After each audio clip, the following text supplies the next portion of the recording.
So, coming to our subject today, we're into Krsna Tattva. So we've come through, as I've already said at the beginning, and previously we were discussing yesterday Radha's love for Krishna. And I referred to Mahaprabhu's three desires, Shiradaya Pranaya Mahima Kidrishovanaiva, this Mahima, this greatness of Radha. And how does Krishna's Kaviraj describe that greatness of Radha's love? So he describes that very clearly in Adi Lila chapter 4. So I've sent that document in our WhatsApp thread, and we spoke about that yesterday. But this is where we've come to. Now Mahaprabhu, he's heard of Radha's love. Now he wants to absorb himself in Krsna Tattva, because in order to actually complete this absorption in the ultimate sadhya, the ultimate goal, as we said a couple of days ago, without clarity on the sadhya, our sadhan is basically zero. What are we performing our sadhan for if we don't know the sadhya, if we're not crystal clear on where we're going? And we can't, not that we are qualified to go to that place, but still we should know our destination. If you want to fly from Bangalore to New York, then you have to understand New York. You have to know where you're going. You have a desire to go there. It's got to be clear, otherwise you won't get there. There's so many destinations, especially in spiritual life. There's an abundance of different paths and avenues that are propagated by all kinds of personalities. There's the Kumbh Mela going on right now. How many people are there? Millions. Yes. Millions and millions of people are there. As many as the citizens of Pakistan put together. Huh? As many as all the As many people in Kumbh Mela as there are citizens in Pakistan are there at the Kumbh Mela. And probably as many people propagating that their particular path is the ultimate goal, the ultimate reality. So who are we in comparison to all these different personalities? So we have to be absolutely sure of our identity under the lotus feet of our beloved Sachinandan Gaura Hari and our Guru Varga. And what are they all saying? This is where I am. This is where we are as Gaudiya Vaishnavas. We're underneath their tutelage, their guidance. So this Ramananda Rai Sangvad, spoken by Mahaprabhu through the mouth of Ramananda Rai, is essential to appreciate. So now we come to Krsna Tattva, which is on page 129 in our book here. So we'll start Krsna Tattva. 133 to 135 verses. Parama Ishvara Krishna Swayam Bhagavan Sarva Avatari Sarva Karana Pradhan Ananta Vaikunta Ar Ananta Avatar Ananta Brahmanda Iha Sabbara Adhar Satchidananda Tanu Vrajendra Nandan Sarvaishvarya Sarva Shakti Sarva Rasa Purna. Sri Krishna is the supreme controller, and he is Swayam Bhagavan, the original supreme person. He is both the source of all other incarnations and the principal cause of all causes. Sri Krishna is the root of unlimited Vaikuntha planets, innumerable incarnations and infinite universes. He is the actual form of eternality, knowledge and bliss, the form of eternality, knowledge and bliss. Yet still, at the same time, he is the son of Nanda Baba, the king of Braj. We talked about this yesterday, this Mugdata, not knowing his supreme absolute identity, at the same time Sarvagya, knowing everything. So this is like a complete material contradiction. So it's totally achintya, beyond our material senses to comprehend. So without faith and loving devotion to our Guru Varga, then we will not even begin to appreciate this immense reality. Krishna's the Supreme Lord. At the same time, he's Nanda Maharaj's son, even though factually he is unborn. He's born, and yet he's not born. He's, what's that verse? Karmani anihasya bhavo bhavasyate durgashraya tari bayat pralayanam kalat mano yat pramod yuteshram svetman rate keditya dira vidam iha. Kapila Dev is saying this in the 3rd canto, 4th chapter. No, I'm sorry. This is Uddhav is saying this, that Krishna is born and yet he's not born. He's fear personified, yet he hides in a fortress in the ocean. He's the most renounced, and yet he lives with 16,108 queens. And it's saying that scholars become bewildered by this absolute contradiction. So here this contradiction is being mentioned again. He's the son of Nanda Baba, the king of Braj, as well as the actual form of eternality, knowledge, and bliss. It's a wonderful, wonderful meditation. He is unborn, being the primordial beginning of everything.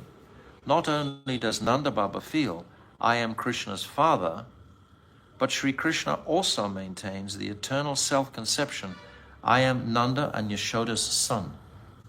It's two ways. Nanda is thinking this and Krishna is reciprocating that way. He is the definitive master of all opulences and all energies. Ultimately, he is Raso Vaisaha, replete with all rasas and rasa swarup, the very embodiment of ras. Okay, 8:136. Ishvara Parama Krishna Satchidananda Vigraha Anadiradir Govinda Sarva Karana Karanam. So now we're hearing the very powerful Krsna Tattva. This same Sri Krishna, who is the very embodiment of eternality, knowledge, and bliss, is truly the supreme controller of all other controllers. He is the original two-handed form of Krishna, Swayam Rup. Furthermore, he is without beginning, and he is the source of everything else. He is Govinda, the absolute cause of all causes. Commentary by my Gurudev. In the previous verse, Sri Ramananda Rai explained that Sri Krishna is the original Supreme Personality of Godhead. And now he gives evidence of this in this verse, wherein Sri Krishna is addressed as Ishvara Paramaha. This denotes that Sri Krishna is the Supreme Controller and the original Personality of Godhead, the source of all other forms of the Lord. Ete Chamsa Kala Pumsam Krishna Stu Bhagavan Swayam. Srimad Bhagavatam 1.3.28. Here Krishna is the proper noun, and all the remaining terms are adjectives, qualifying that noun. Shri Brahma said to Devarshi Narad, O sinless one, I have described to you countless incarnations of the Lord, and I have counted Sri Krishna as one of these.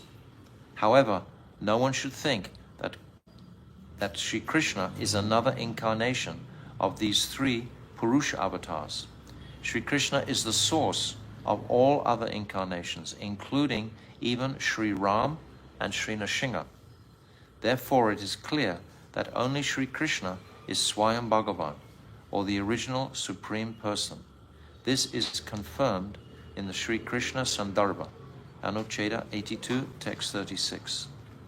Avatar hi asankyata kahita me tavagrataha param samyak pravakshami Krishnastu Bhagavan Swayam.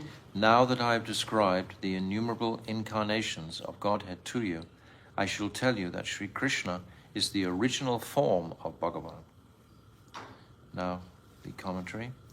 At the time of Sri Krishna's advent in this world, Sri Gagaracharya said, Krishna tam gata, meaning now all the other incarnations that appeared in the previous ages have appeared within this blackish complexioned child. In other words, all the incarnations have entered into the body of Krishna, and they have attained oneness within him. According to the logic of prayas kumbham puyate, filling a clay pot with milk, or just as the pores of a clay pot become soaked with milk, the name Sri Krishna pervades the scriptures. He who is the supreme controller of all, the topmost reality, and the non-dual absolute truth is known by the name Sri Krishna.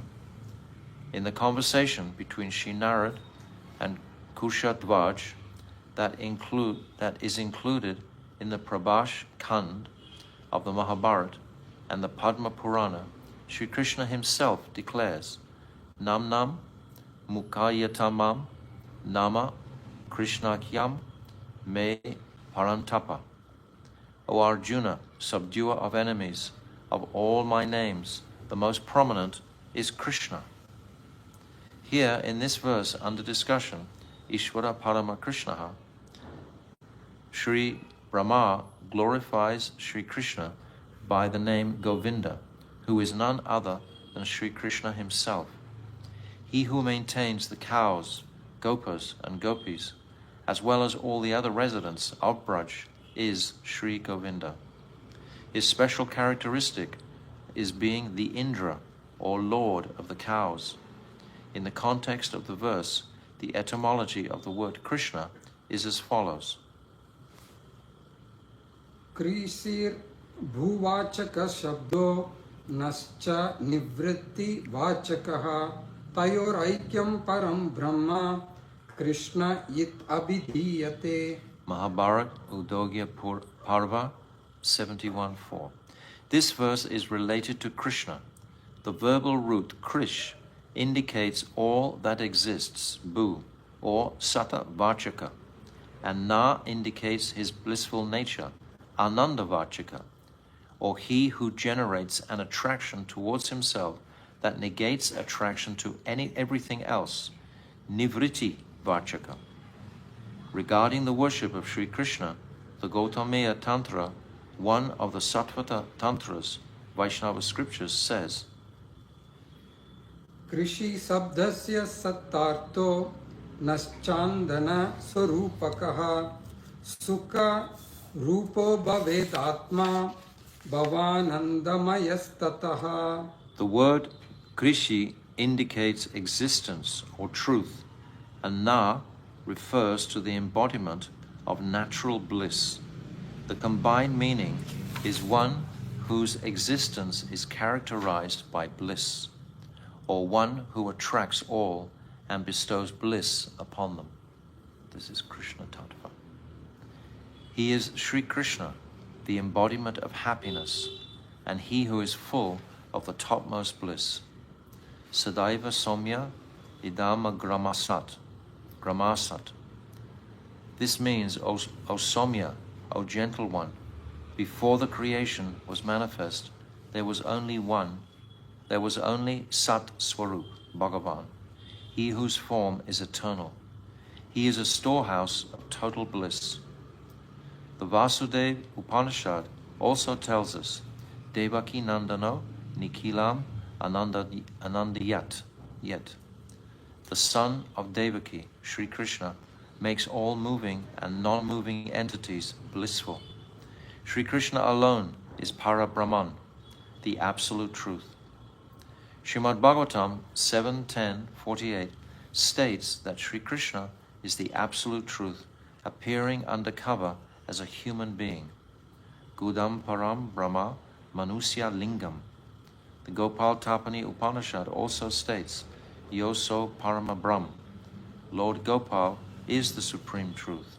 Sri Krishna says, Brahmano hi pratishtaham amritasya vyayasya cha shashvatasya cha dharmasya sukhasya kantikasya cha. Srimad Bhagavad Gita 14:27. I, Sri Krishna, am Nirgun, Savishesh Tattva Swarup.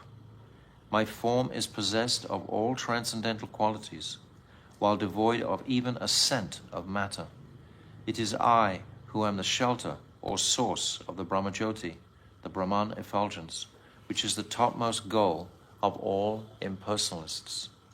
Impersonalists, like the Devas ultimately, Brihaspati is described as being Brahman realized. So their ultimate reality is worshipping this Brahmajyoti, but they haven't appreciated that Krishna is that personality from whose effulgence this Brahmajyoti is manifesting. Immortality, immutability, eternality, Nitya Dharma, Prem, and Brajaras, the mellow of Braj that bestows exclusive happiness, all these rest upon Sri Krishna's transcendental form, which is devoid of material qualities, nirgun, and full of all qualities of, and is full of varieties of transcendental qualities, savishesh. Krishna vai paramam daivatam. Krishna is the supreme personality of Godhead. Gopal Tapani Upanishad 1-2. As Sri Krishna is the supreme person, Parama Purush, he is also the original person, Adi Purush. Shrutva Sorry. Yeah. Go ahead. Shrutva jitam jara sandam nrupate dhyayato harihi ahopayam tam evadya uddhavoyam uvachaha. Srimad Bhagavatam 10:72-15. After conquering all directions, Maharaj Yudhisthira was contemplating how to defeat Jarasandha, who seemed invincible. At that moment, Bhagavan Sri Krishna, indeed the original personality, suggested a method that he had heard from Uddhav. From this evidence, it is determined that Sri Krishna is the original Sri Hari. This is certain. It is not only because he is the source of all avatars that he has the quality of being the original cause. It is also because he is Anadi. He has no beginning. He is the Sat Chit Ananda Vigraha, or the very form of eternality, knowledge, and bliss. His body is his soul, and his soul is indeed his body. Anandam Brahmano Rupam. The form of the Supreme Person is Anand, bliss. Taittiriya Upanishad 2:4-1. In Braj, during his pastimes as a baby, a child, and a youth, he was called Brajendra Nandan, or Govinda. Sri Sutta Goswami says,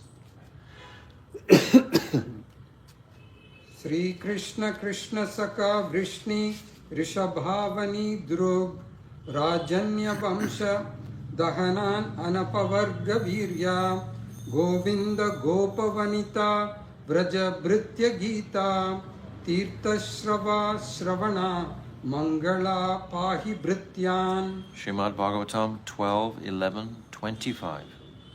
O Krishna, O friend of Arjuna, O best of the Vrishni dynasty, O destroyer of the royal dynasties who are ravishing the earth, O you whose splendors bestow auspiciousness upon all who hear about them, O you whose sacred glories are sung by the cowherd men and women of Braja, O Govinda, O Sri Krishna, please protect us, your servants.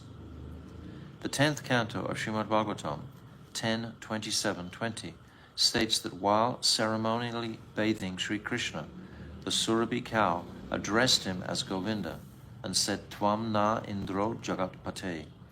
O you who are endowed with powerful, inconceivable energies, O you, the supersoul of the entire universe, O Achyuta, who never fall from your position, O Sri Krishna, O Jagatpati, Lord of the universe, you alone are our worshipful Lord. You, not Indra, are the maintainer of the universe. Sri Krishna received the name Sri Govinda after his bathing ceremony was completed. Srimad Bhagavatam 10:27-23 states, Govinda iti chabhyata Chabayat. Govinda named the Lord Govinda named the Lord Govinda. Sorry. Indra named the Lord Govinda. Indra gave that name to Krishna. In his prayers at the end of this subject of Srimad Bhagavatam 10:26-25, Sri Shukadev Goswami also invokes the name Govinda, Priyan no Indra Gavam. O Indra of the cows, Govinda, be pleased with us. In the Gautamiya Tantra, there is the following description. Gopim tu prakritim vidya janastattva samukaha anayor ashrayo vyaptya karanatvena cheshvaraha sandranandam param jyoti vallabhatvena chakatyate atava gopi prakritir janastadamsha mandalam anayor vallabha prokta Swami Krishna cha Ishvaraha karya karanayorisha shrutubhihi tena giyate aneka janma siddhanam gopinam pati eva va nanda nandana ityuktaha trailokyananda vardhanaha. He who is famous amongst the cows, the earth and the Vedas, and who is the shelter of all of these is Sri Govinda Dev. He who is surrounded by the cows and is full of unparalleled opulence and sweetness is expert at manifesting his unlimited pastimes freely.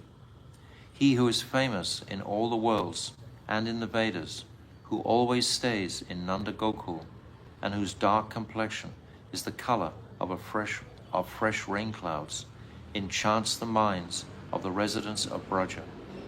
He expands his supremely sweet pastimes, and his sweet activities are sung loudly by the Vedas throughout all the worlds. That moon of Gokul, Sri Krishna Chandra, who wears the dress of a cowherd boy, is indeed called Govinda. It is clear that to the extent of the increase of Prem Ras in Lord Brahma's heart, his greed to obtain the sweet form of Govinda increases to that same degree. So these are passages that Lord Brahma is speaking. His greed to obtain the sweet form of Govinda increases to that same degree. Initially, he began to surrender himself unto the Swarup of Govinda within Sri Krishna, that is, to Gopal, a cowherd boy who is the son of Sri Nanda Maharaj, the king of Braj, and who is the life and soul of Mother Yashoda. When that Prem Ras matured and filled the Rasik heart of Brahma, he became exceedingly restless to attain the supremely beautiful, dark complexion Shamsundar, who is an ever-fresh youth, Navakishore, and who is the greatest dancer, Natavara, and whose beauty bewilders even Cupid himself, Madan Mohan, especially when he is surrounded by the lotus-eyed Brajagopis. Furthermore, he offered himself unto Gopi Janavallabha, the beloved of the gopis, within Krishna. Lord Brahma is seeing this within Krishna. Brahma's heart was restless to taste the nectar of Gopi Prem. Thus he was not satisfied simply by chanting Krishnaya Swaha, I offer myself to Krishna, or Krishnaya Govindaya Swaha, I offer myself to Krishna, who is Govinda. His satisfaction came by chanting Krishnaya Govindaya Gopi Janavallabhaya Swaha, I offer myself to Krishna, who is Govinda and the beloved of the gopis. This is all substantiating the excellence of the Supreme Lord Krishna, who at the same time, as we said right at the beginning, is the son of Nanda Baba. So this is Krishna, the absolute truth, as well as the son of Nanda Baba. From the verbal root, gupa, comes the word gopi, which means to protect and to maintain. In this case, the meaning refers to the special Shakti that bestows prem and maintains the devotees. That energy, the Hladini Shakti, which is embodied in Radha. The phrase Gopi Jana consists of the words Gopi or Radha and Jana, which indicates the associates who are her expansions. Therefore, the phrase applies to the circle of Radha's associates, who are her direct bodily expansions. One should understand the word Gopi Jana to indicate Sri Radha and her Kaya Vyuha expansions such as Lalita and Vishaka. Their Vallabha, or most beloved, is Sri Krishna. Thus, Gopi Jana Vallabha means that form of Sri Krishna whom Sri Radha embraces eternally. Therefore, the use of Gopi Jana Vallabha naturally signifies the divine couple, Sri Radha and Krishna. So, Lord Brahma is referring to Krishna as this personality, the divine couple, Sri Radha and Krishna. These are the prayers offered by Lord Brahma. This is what we're appreciating here.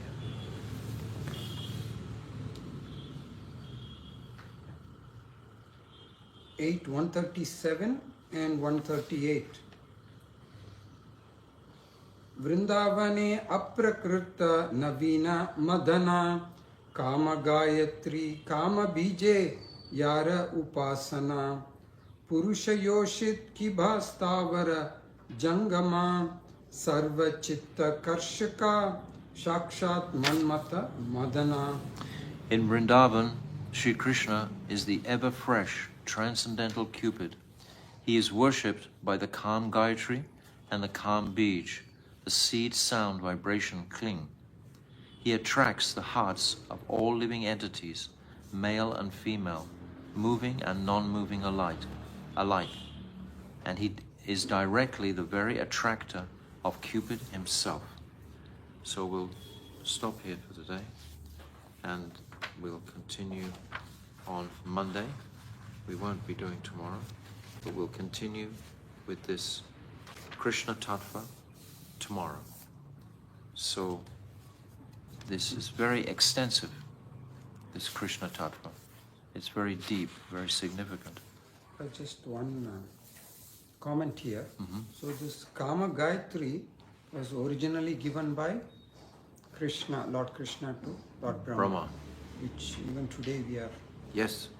able to chant. Yes.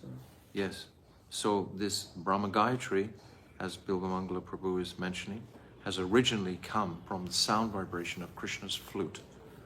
We had the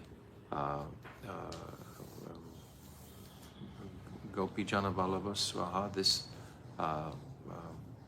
mantra was bestowed by Saraswati to Lord Brahma, and then the purification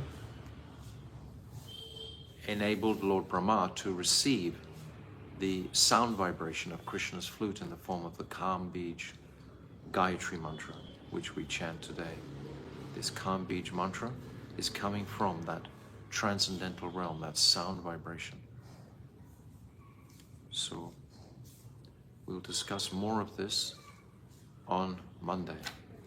But it's all glorification of Sri Krishna. When we have this glorification intact, when we understand the Siddhanta of Krsna Tattva, then everything becomes very potent, very powerful.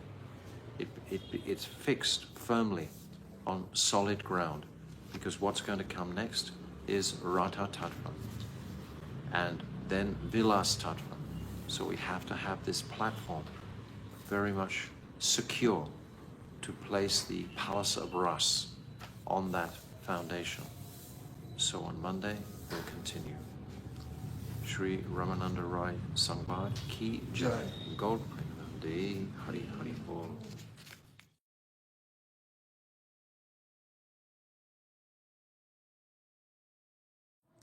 So yesterday, or Saturday, we came to page 136. So I didn't read the translation, We can just one time again read the Bengali here. Okay, that is 137, 138. Yes, yes. Vrindavane. Yeah. Vrindavana aprakrita navina madana kama gayatri kama bije yara upasana purusha yoshit kiba stavara jangama sarva chitta karshaka sakshat manmata madana. We've reached this place of Krsna Tattva. We've come through from Varnashram, Nishkarm Karma Yoga, Sharanagat, Gyan Mishra Bhakti, Gyan Sunya Bhakti, then Prem in Shantaras. Then we've gone Dasya, Sakya, Vatsalya, and the Prem of the, or Kantaras it's called, Kanta Prem, this Madhurya Prem of the Brijbasis. And then we've come to the Prem of Sri Radhika. Now Mahaprabhu wants to hear Krsna Tattva, this foundational layer that we need before we go to Radha Tattva and Sakhi Tattva. So these are the steps that we're going through. So this translation, in Vrindavan, Sri Krishna is the ever-fresh transcendental Cupid. He is worshipped by the calm Gayatri and the calm Bij, the seed, sound, vibration, cling. He attracts the hearts of all living entities, male and female, moving and non-moving alike. And he is directly the very attractor of Cupid himself. So I described the other day how initially Lord Brahma, he hears the Gopal mantra. This is spoken by Divya Saraswati. And he meditates on that Gopal mantra for some time, for a considerable time it's described. And then he hears this calm Gayatri, which is the flute sound vibration from Krishna directly, enter his ear and heart, comes into his heart. So this is the sequence. So there's two mantras that Lord Brahma hears. First, Divya Saraswati, which is the Gopal mantra, and then the Kam Bij mantra. Lord Brahma is being enlightened by that. So this is the sequence. So now the commentary by my Gurudev. Rasik Shekhar Nandanandan Shri Krishna is present in Vrindavan as Madan Mohan, the very enchanter of Cupid, with Sri Radhika, who is surrounded by ever-fresh, beautiful, lotus-eyed young gopis. Even after attaining him, one's greed to be with him simply goes on, increasing more and more.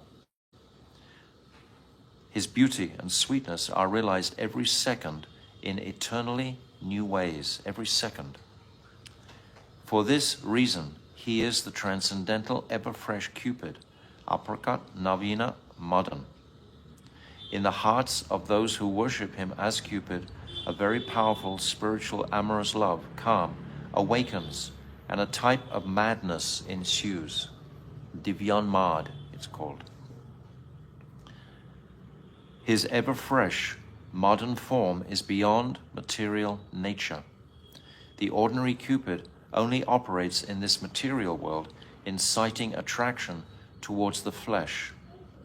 This is simply lust, which is grossly materialistic and quite detestable, because it leads to anger, kam, krodha, lobh, etc. All these lower qualities is what is the result of that material kam. Those in the bodily conception of life are bound by this material Cupid and forced to submit to material lust, bound like an oxen with a ring in its nose, bound tightly. Knowledge of one's relationship with Sri Krishna marks the onset of the jiva being situated in the transcendental position. Yes, once our relationship, and how is that sambandha? Sambandha Gyan initiates by the Guru. Guru gives us that Krishna Seva Vasana, that transcendental Bhakti Lata Bij, that seed of desire to serve Krishna, initiating our sambandha, our relationship with Krishna. Knowledge of one's relationship with Sri Krishna marks the onset of the jiva being situated in the transcendental position. So then he has the adhikar, the ability to detach himself from this bodily conception and begin to appreciate his transcendental identity. This spiritual position is of two kinds, Swarupgata and Vastugata. We say Siddha Swarup and Vastu Siddhi. Siddha Swarup is realization of our perfection in service to Krishna in this body, Siddha Swarup. And Vastu Siddhi is when we leave this body altogether. When we die, we can say. When we leave this body altogether, that is Vastu Siddhi. So these two. So there's Swarupgata and Vastugata. So they are related to what I've just said. In the beginning stage, the sadhak does not gain liberation from his relationship with matter. Only partial spiritualization arises in him at that point. Only partial, it's not complete. Although he may come to live in Vrindavan, he is not a factual resident. This is Swarupgata. Once the materialistic tendency of the gross and subtle bodies is destroyed, the practitioner gradually achieves his factual position in Vrindavan by Krishna's desire. Krishna will award that by his desire. At this point, through the mercy of Guru, at this point, during the stage of sadhana, spiritual practice, the jiva worships Sri Krishna by the Kam Gayatri and the transcendental Kam Bij. Gayantam triyate yasmat, gayantri tvam tata shmritaha. That which delivers the chanter is known as Gayatri. The Kam Gayatri bestows appreciation of the form of the ever-fresh transcendental Cupid, Sri Krishna, and reciting it makes that form manifest in the heart. That is the potency of this Kam Bij, this Kam Gayatri. Krishna will manifest in the heart. It's the sound vibration of Krishna's flute, ultimately. Furthermore, by evoking a momentary glimpse of that form, it gives that person who meditates upon it an intense desire to obtain him completely. Then we're overcome by this intense lobe, this intense lasamai, this intense greed that Narottam is constantly talking about throughout all his beautiful bhajans. This pratana is spoken, this intense greed, every verse practically. As revealed in the higher Shirasha Pancharatra, those who are well versed in understanding of fundamental truths have explained that the ultimate object, the Lord, who is signified by his mantra, the reciter, the presiding deity, and the mantra itself are all non-different. The Kam Bij, or the seed syllable of the Kam Gayatri, is Kling. This Kam Bij.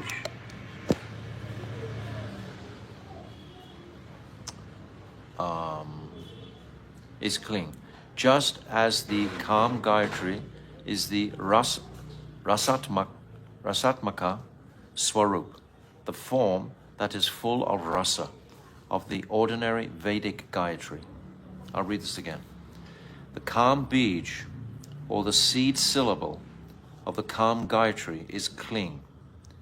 Just as the Kam Gayatri is the Rasatmaka Swarup, the form that is full of rasa, of the ordinary Vedic Gayatri. The Kam Bij is likewise the Rasatmaka Swarup of the original sound vibration, Pranav or Omkar. The Kam Bij, Kling, consists of 4 letters, Ka, La, I, Bindu, and Aswara. The Brihat Gautamiya Tantra states,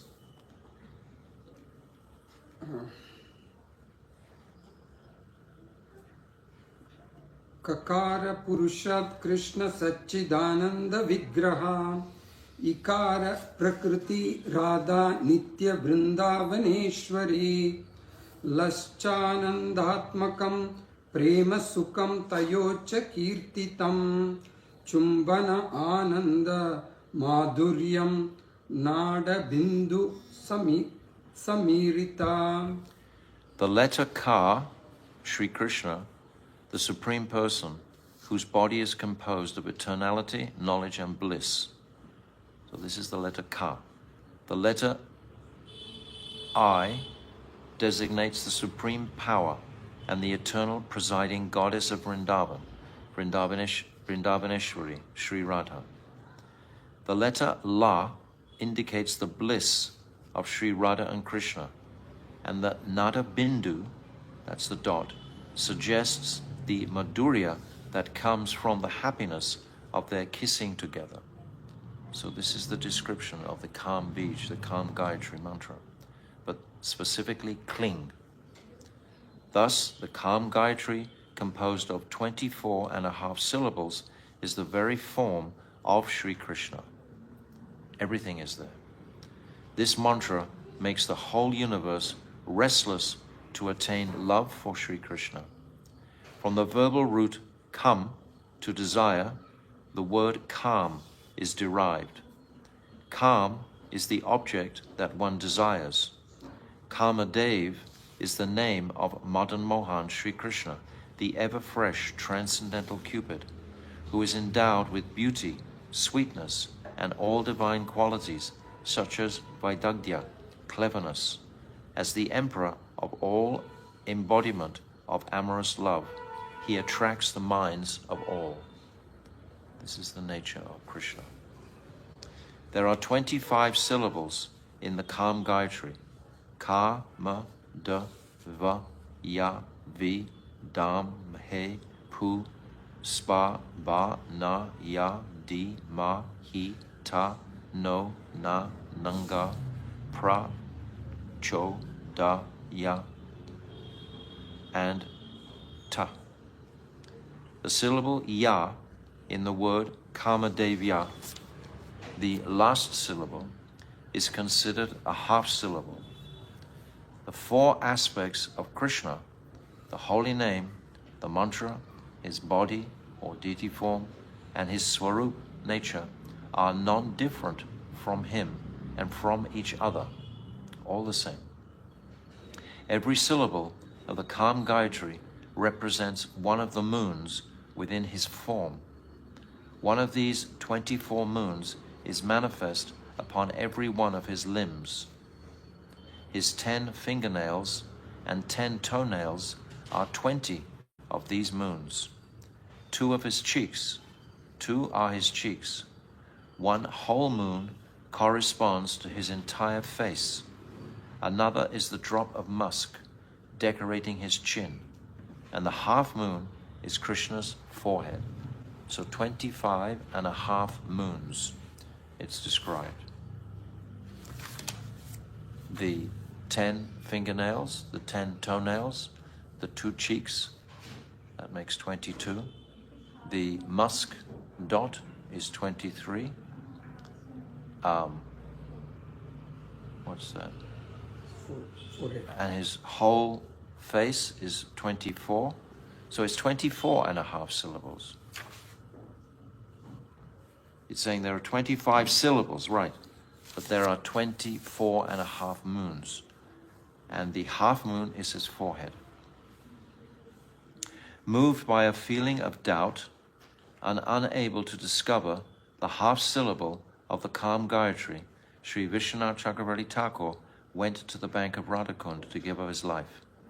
But Sri Radha revealed to him in a dream, Vi Karanta Ya Karena Cha Chadar Aksharam Prakirtitam, the Varnagam Bhashvata, which is a Sanskrit grammar book, also gives the same conclusion. Srimati Radhika explained that when the letter Ya precedes the letter V, then Ya is considered a half syllable.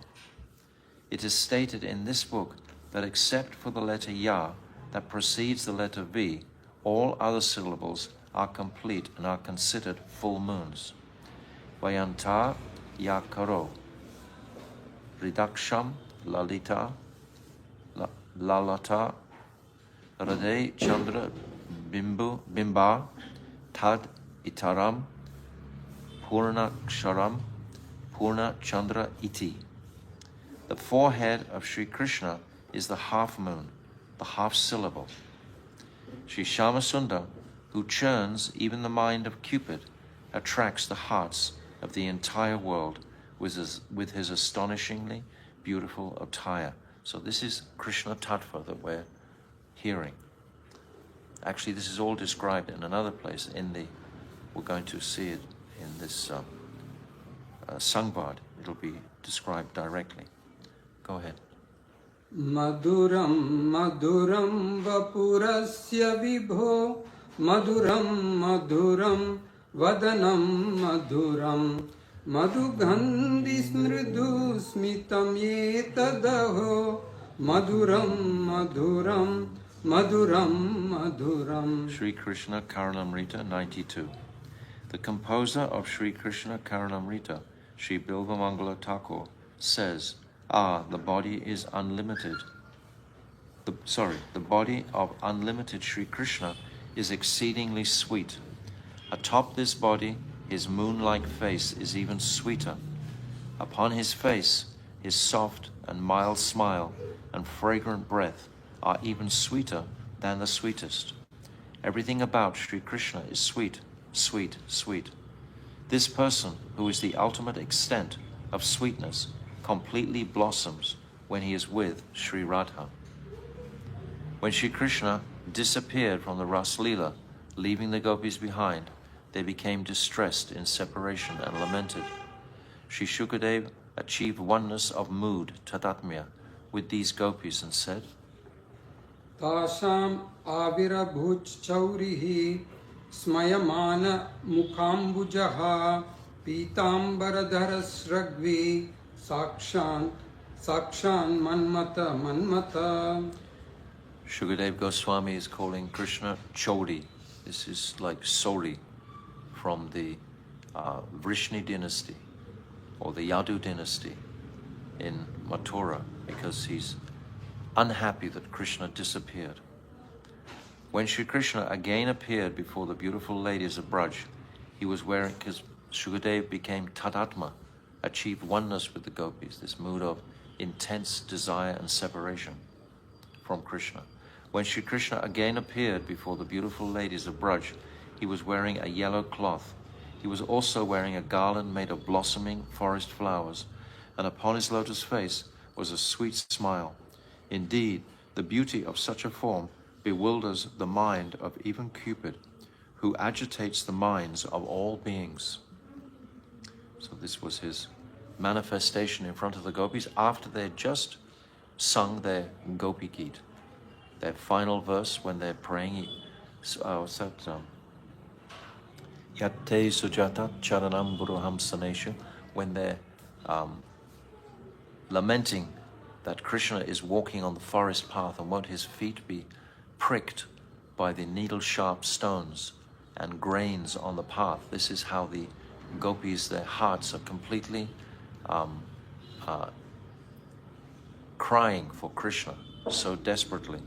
And then he appears with this verse. This is in the following chapter, chapter 32. The God of love, Kamadev, who is in the Swarup of both Sri Krishna and the gopis. The God of love, Kamadev, who is in the Swarup of both Sri Krishna and the gopis, was himself situated there in order to achieve Sri Krishna in the mood of the gopis. Encountering such beauty and elegance, Kamadev himself fainted, being wounded by the arrows of love. So these are two aspects of Kamadev, in the hearts of Krishna and in the hearts of the gopis. Very wonderful consideration. Okay. 8:140. Nana bhaktera rasamrita nana vidahoy seshabara samritera vishaya ashray. The previously mentioned 5 types of devotees, Shantadasya, etc., have various moods of worship according to their devotional sentiments. They experience varieties of ras. Both the worshipable object and shelter of all these different rasas is Sri Krishna himself. It is stated in Bhakti Rasamrita Sindhu that there are 12 rasas. There are 5 mukhya or primary rasas, namely Shanta, Dasya, Sakya, Vatsalya, and Madhurya. And the gona or secondary rasas are 7 in number, mainly laughter, hasya, compassion, karuna, chivalry, vira, fear, bhayanka, disgust, vibhats, and astonishment, adbhuta. The object, vishaya, and the receptacle, ashraya, or the object of relish, asvadya, and the relisher, asvadaka, of all of these rasas is Sri Krishna himself. A description of the 2 aspects of Sakya Ras is given as an example here. Upon his defeat, Sri Krishna carried his friends upon his shoulders. At that time, he becomes the ashraya of Sakya Ras. And when he is victorious, he climbs upon the shoulders of his friends. He becomes the vishaya, or the taster of Sakya Ras. So Krishna is in both the Sakya, the vishaya, and the ashraya.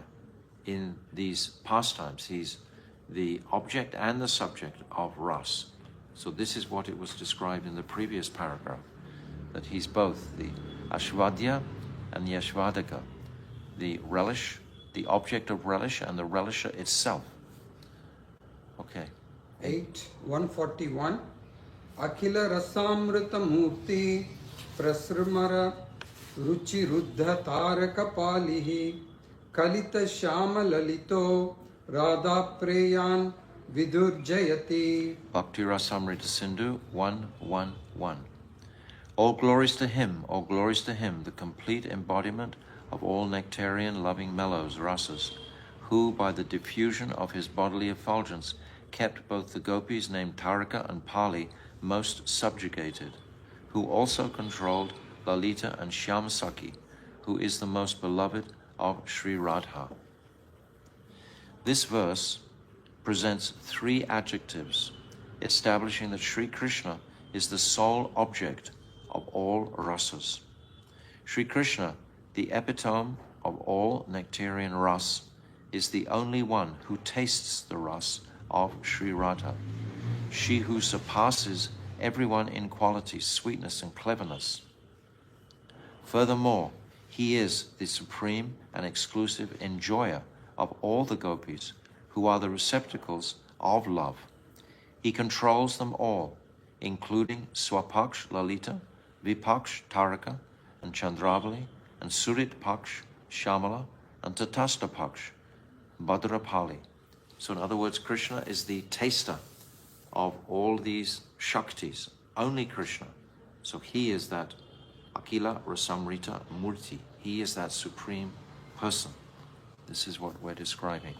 This is what Ramananda Rai is describing to Mahaprabhu. In Rasa Leela, when Sri Krishna once more came before the gopis, wearing a garland that was placed around his neck by a beloved in a solitary place, then Sri Radha, who was full of loving anger, launched her crooked glances at him. Chastising him, she said, "O crest jewel of magicians, the use of your loving poison on us was successful. You took the life out of our bodies.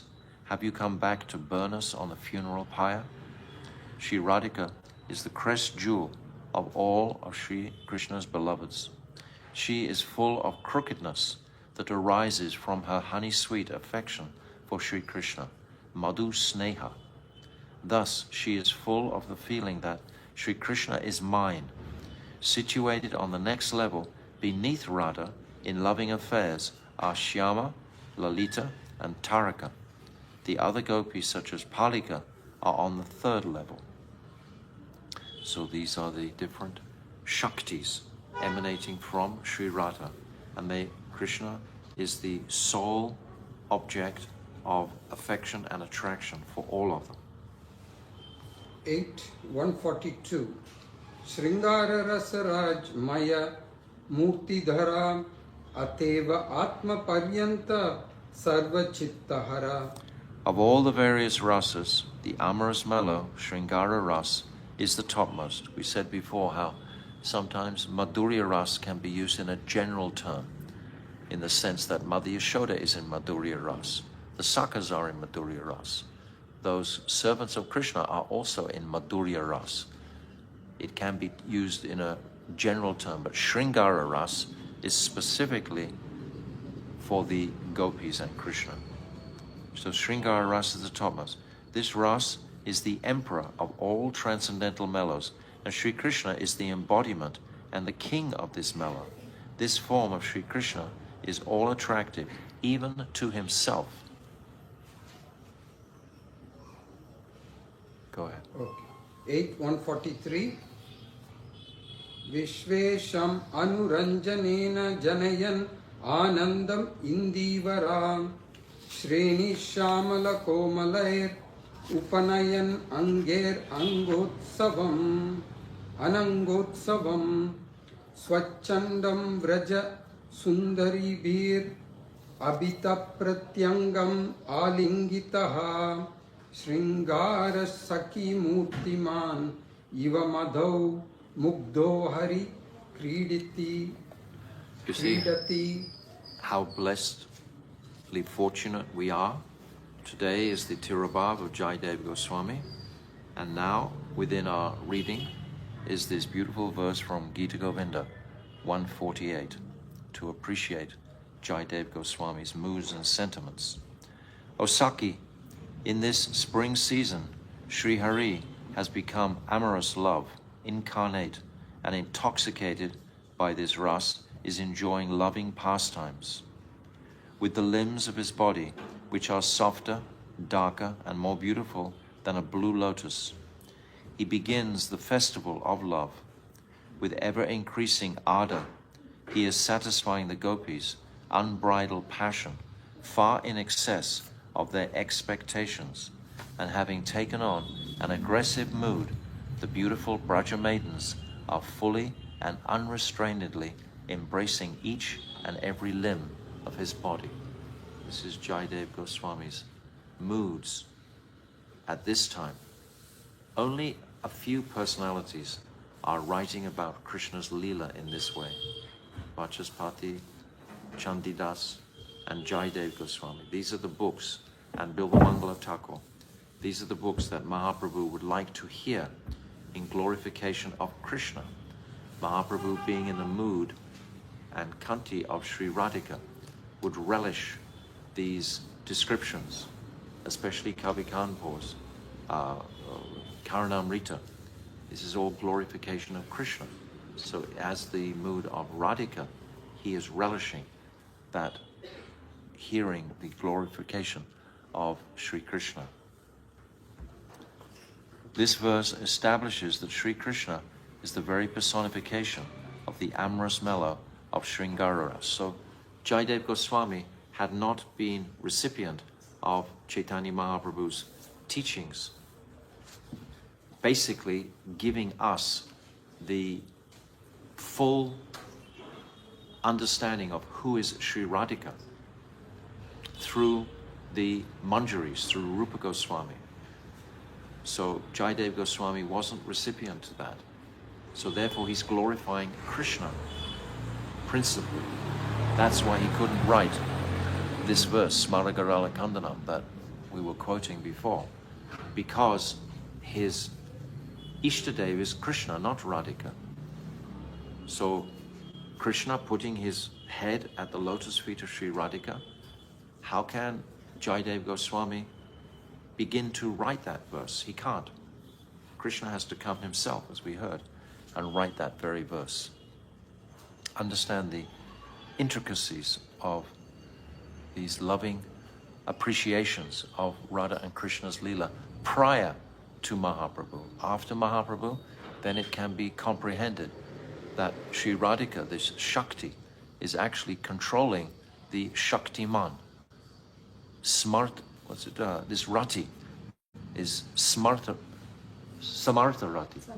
Samartha Rati controls Krishna by the potency of their attraction and affection. It controls Krishna.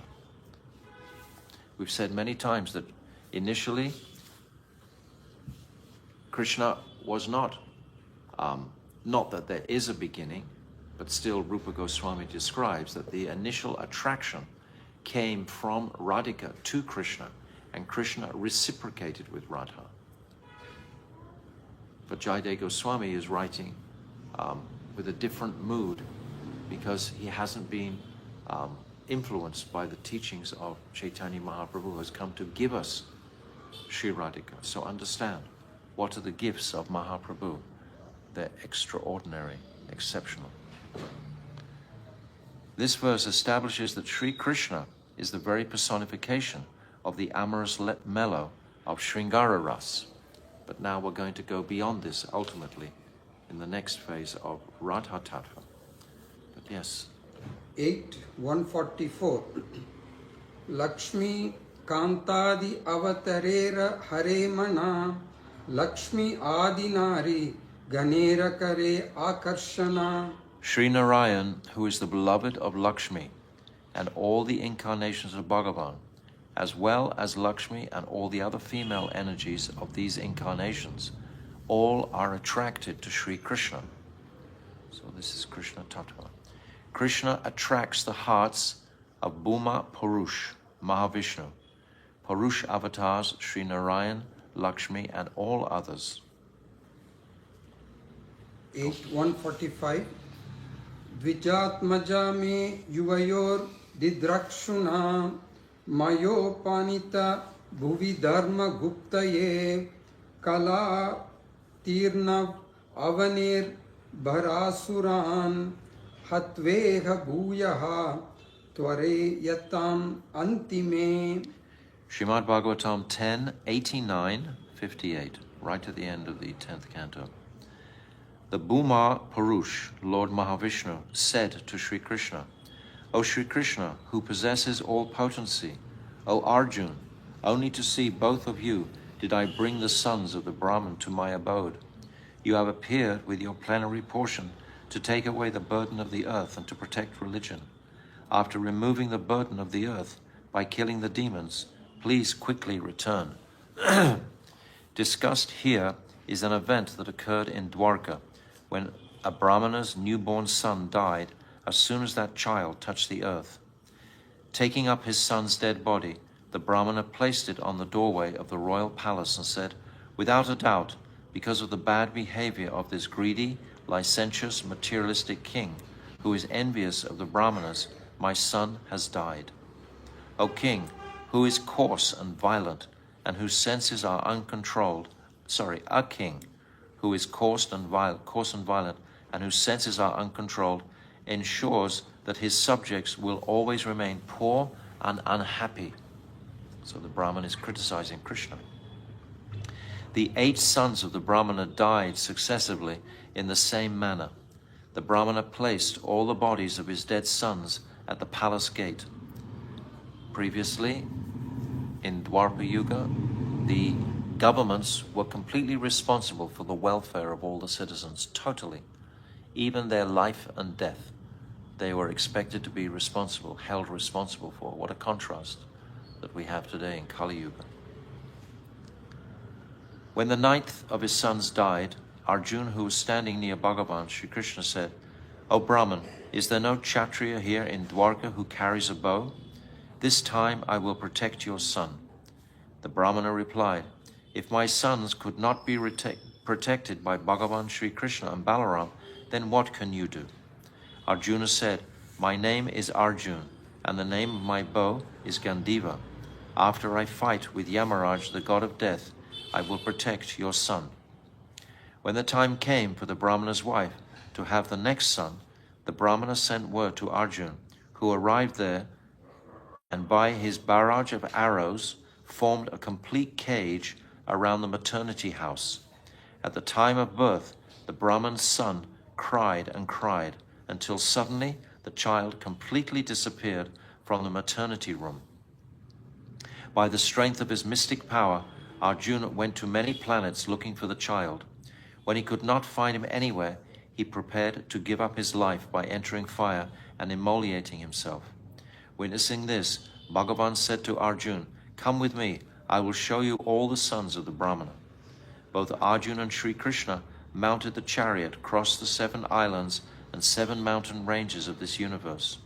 As they approached Lokaloka mountain, such a dense darkness came upon them that even the 4 horses pulling Bhagavan's chariot, namely Saibhya, Sugriva, Magapushpa, and Balaka, became bewildered and could no longer discern the correct path. Then Sri Krishna ordered his Sudarshan Chakra to proceed ahead of the chariot and to show the way. Moving onwards, Arjuna and Sri Krishna entered Mahakal Puri, the city of Bhuma Purush, Sheshnag. That Sri Bhuma Purush rests on the causal ocean. He is the Lord of the spiritual sky and non-different from Sri Narayan. That Bhuma Purush spoke this verse to Sri Krishna and Arjuna. Thus it is clear that Sri Krishna captures the heart of Bhuma Purush or Narayan, and indeed of all Bhagavan's incarnations. This verse gives evidence of Sri Krishna's all-attractiveness.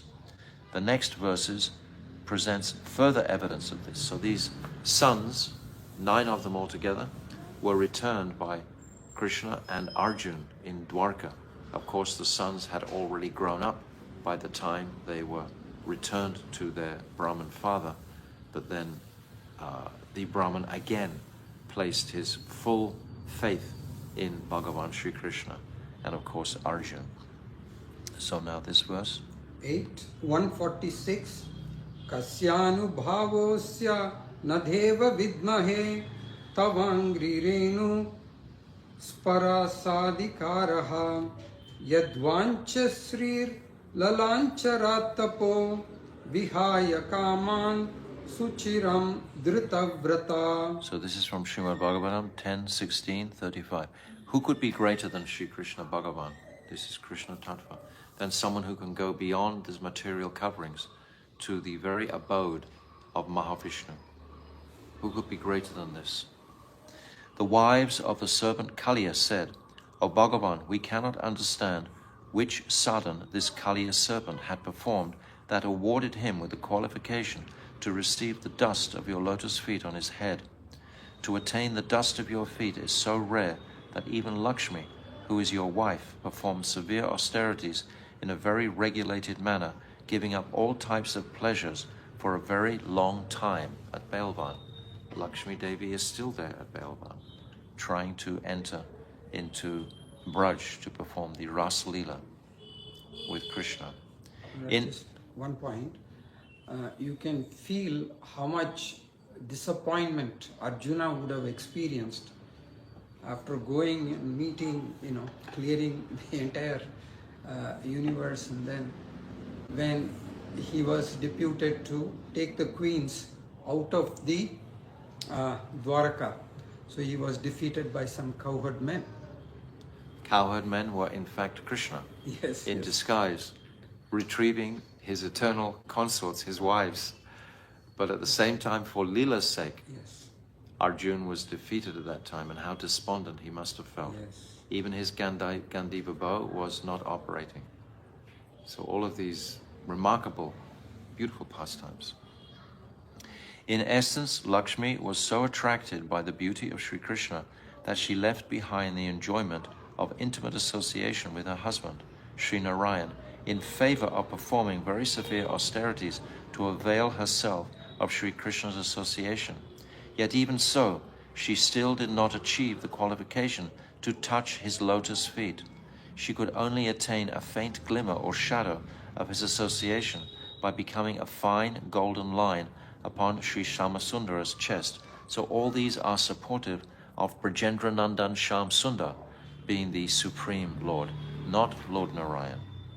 By contrast, what pious activities did the serpent Kaliya perform that Sri Krishna bestowed his causeless mercy upon him by dancing upon his hoods, while Lakshmi to this day is still performing severe austerities?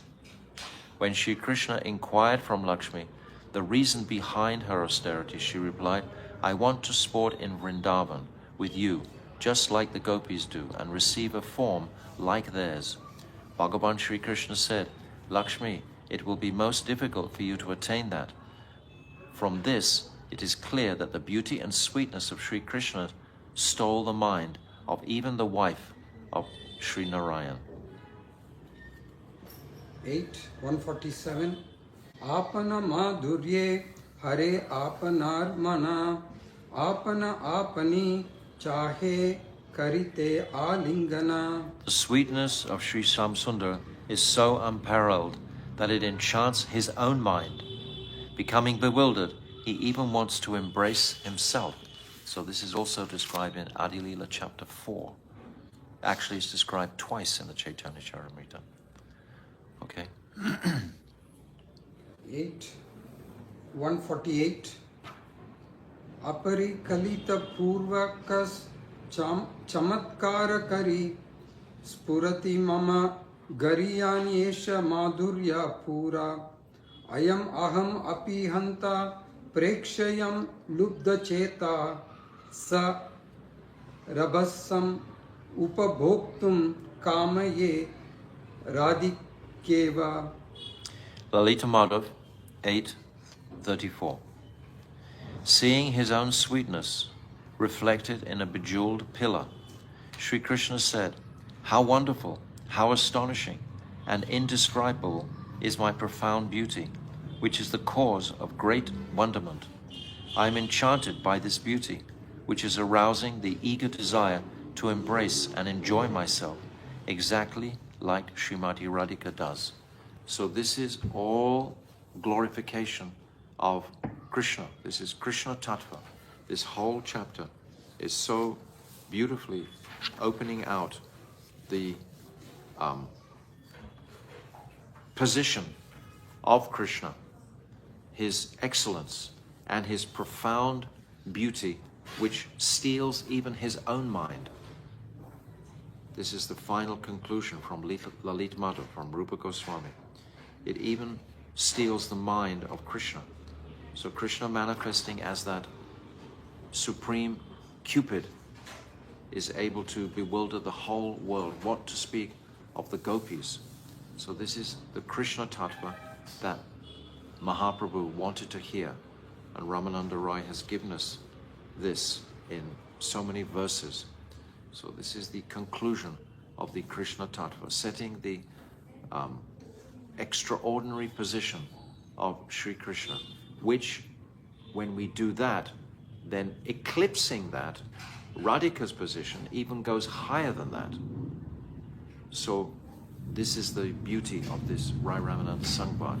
We are even going to go beyond Krishna Tattva, and even beyond Radha Tattva ultimately, and come to the Sakhi's Tattva, Sakhi's truth, and Vilas Tattva. This is the Sadhya that Mahaprabhu is hearing. So the Sadhya ultimately is not even Krishna Tattva. Tomorrow we will hear Radha Tattva, and we will go even higher in these conceptions.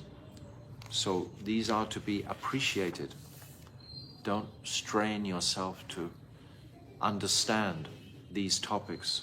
We simply perform our sadhan bhajan, but with the focus of the sadhya.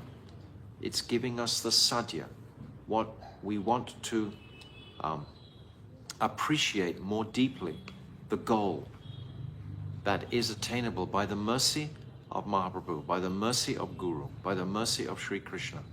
This is the goal that is attainable in this age. So this is the speciality of this Rai Ramananda Sangbad.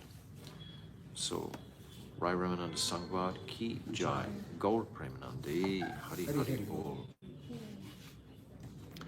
Hare Krishna, Krishna Krishna, Hare Hare, Hare Rama, Rama Rama, Hare Hare, Hare Krishna, Krishna Krishna, Hare Hare, Hare Rama, Rama Rama, Hare Hare, Hare Krishna, Krishna Krishna, Hare Hare, Hare Rama, Rama Rama, Hare Hare. Nitai Gaura Hari Bol, Hari Bol, Hari Bol, Gaura Hari Bol. Nitai Gaura Hari Bol, Hari Bol, Hari Bol, Gaura Hari Bol. How extraordinary that this conclusion of Krsna Tattva should be spoken on Sri Jayadev Goswami's Tirabhav. Jayadev Goswami principally is glorifying Krishna. So, and we had so many verses in this chapter glorifying from the Gita Govinda also. So this is the mood of Jayadev Goswami, but Mahaprabhu wants to go further than this, and we'll go there tomorrow. Gaur Premanandi Hari Hari Bol Vanchakalpa Tarubhyascha Kripa Sindhubhyevacha Patitanam Pavnebhyo Vaishnavibhyo Namo Namah.